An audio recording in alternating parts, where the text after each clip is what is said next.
কল্পনা করুন এমন এক পৃথিবীর যেখানে ল্যাপটপ খুললে গুগলের বদলে আসে সরকারি সাইট, মেসেঞ্জারে কথা বলা যায় না দেশের বাইরের কারোর সাথে, আর আপনার প্রতিটি ক্লিকের ওপর অতন্দ্র প্রহরীর মতো নজর রাখছে রাষ্ট্র। এটি কোনো বৈজ্ঞানিক কল্পকাহিনীর চিত্রনাট্য নয়, বরং একবিংশ শতাব্দীতে দাঁড়িয়ে কয়েক কোটি মানুষের জন্য এই রূঢ় বাস্তবতা ইতোমধ্যে সাজিয়ে রেখেছে তেহরান।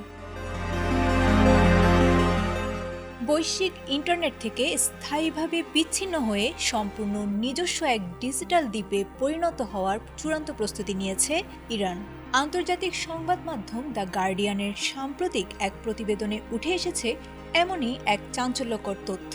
এদিকে ডিজিটাল অধিকার সংস্থা ফিল্টার ওয়াচ দাবি করেছে 2026 সালের পর ইরানিদের জন্য অবাধ ইন্টারনেট হবে এক অতীত স্মৃতি।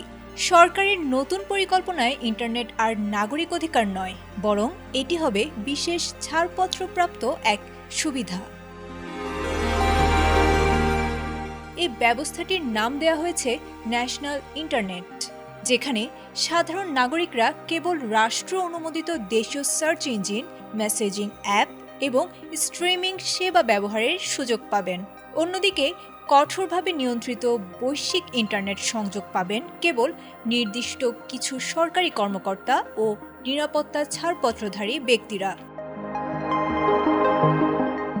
বিশেষজ্ঞদের মতে এই ডিজিটাল লোহার পর্দা তৈরিতে নেপথ্যে কাজ করেছে চীনা প্রযুক্তি ও হুয়াওয়ের মতো প্রতিষ্ঠানের উচ্চ ক্ষমতা সম্পন্ন সরঞ্জাম। বিশেষ মিডল বক্স প্রযুক্তির মাধ্যমে ব্যবহারকারীদের গতিবিধির ওপর নজরদারি বাড়ানো হয়েছে কয়েক গুণ। এমনকি ভিপিএন ব্যবহারের পথও প্রায় রুদ্ধ করে দেওয়া হয়েছে। বিক্ষোভ দমনে গত 8 জানুয়ারি থেকে শুরু হওয়া ব্ল্যাকআউট ইতোমধ্যে ছাড়িয়ে গেছে মিশরের তাহরির স্কয়ার আন্দোলনের রেকর্ডকেও। পরিস্থিতি এমন পর্যায়ে পৌঁছেছে ইলন মাস্কের স্টারলিংক ব্যবহারকেও এখন গুপ্তচর বৃত্তি হিসেবে গণ্য করে মৃত্যুদণ্ডের বিধান রাখা হয়েছে। বিশ্লেষকদের আশঙ্কা, নওরোজ বা পারস্য নববর্ষের আগেই ইরান নিজেকে পুরোপুরি বিচ্ছিন্ন করে ফেলবে পৃথিবী থেকে। তথ্যের অবাধ প্রবাহ রুখে দিয়ে একটি অবরুদ্ধ ডিজিটাল সমাজ করার এই চেষ্টা আধুনিক ইতিহাসে নজিরবিহীন। ইরানের এই ডিজিটাল আইসোলেশন শেষ পর্যন্ত দেশটিকে কোন পথে নিয়ে যায়, এখন সেটিই দেখার বিষয়। আয়েশা আক্তার, এটিএন বাংলা।